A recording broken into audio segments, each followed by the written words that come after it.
केन बेतवा नदी जोड़ो परियोजना को बहुत उम्मीदों के साथ शुरू किया गया था। सरकार ने कहा कि पानी आएगा और विकास आएगा, जबकि दूसरी तरफ आदिवासी महिलाएं चिता जलाकर कह रही हैं कि अगर जंगल गया तो हम भी खत्म। आखिर इस परियोजना में ऐसा क्या है जिसके चलते इतना विवाद हो रहा है? बुंदेलखंड एक सूखा प्रभावित इलाका है और केन बेतवा परियोजना के विषय में कहा गया ये जो नदियां जोड़ी जा रही हैं इससे इस सारे इलाके में पानी आने वाला है। पानी आएगा तो जाहिर है कि नदी योजनाओं के साथ जो होता है कि बिजली बनेगी, लोगों को रोजगार मिलेगा इत्यादि, ये तमाम वादे किए गए थे। सुनने में एकदम परफेक्ट डेवलपमेंट मॉडल लगता है, लेकिन जब हम जमीन पर जाते हैं तो कहानी बदल जाती है। हमें दिखाई देना शुरू होता है कि पहले से कहीं ज्यादा जटिल और चिंताजनक जिंदगी आदिवासियों की बनने वाली है। गांव के गांव विस्थापित हो रहे हैं और इस वजह से जो मुख्य बांध है दौधन बांध, ये मध्य प्रदेश के घने जंगल से आ रहा है, जिसमें कि पन्ना टाइगर रिजर्व का भी हिस्सा शामिल हो रहा है। यानी कि सिर्फ पेड़ नहीं कट रहे, एक पूरा इकोसिस्टम खतरे में आ रहा है।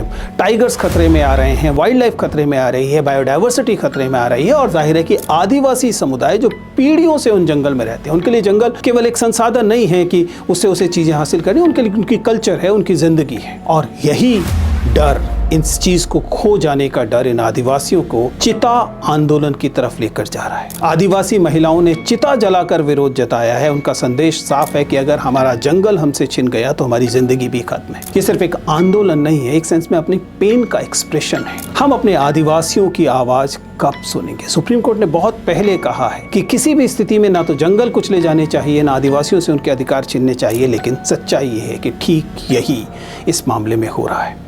तो अब सवाल ये है कि क्या इस परियोजना को इस कीमत पर जारी रखना चाहिए?